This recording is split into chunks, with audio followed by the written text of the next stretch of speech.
তুই যে টাকা ভাড়া ছিল তার থেকে বেশি ভাড়া চাচ্ছে উনি আমার কাছে। ভাই ও আমাকে থাপ্পড় মারছে, আমার কাছে দ্বিগুণ ভাড়া চাইছে, আর আমি দেই নাই বলে ও আমাকে মারছে। কি রে নাদান? আরে ভাই তোর ব্যবস্থা নিচ্ছি, দাঁড়ান। এই চল ওর থানায় নিয়ে যাই। আরে ভাই আমার কথাটা শুনেন, তোর কোনো কথাই শুনবো না, তোর ইনশাল্লাহ জাতি খারাপ।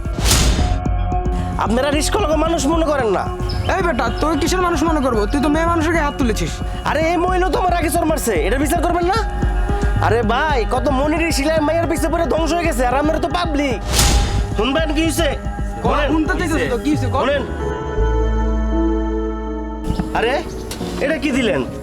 আপনার কি ভাড়া সম্পর্কে কোনো আইডিয়া নাই? মানে কি?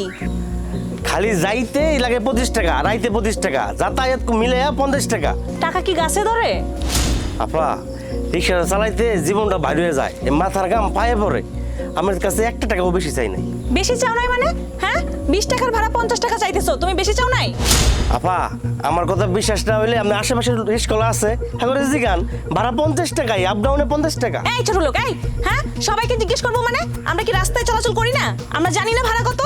জানেন যে তাহলে ন্যায্য ভাড়াটা দেন, এত কথা কইতেছেন কে? কিসের ন্যায্য ভাড়া? এখান থেকে এখানে কি ভাড়া 50 টাকা নাকি?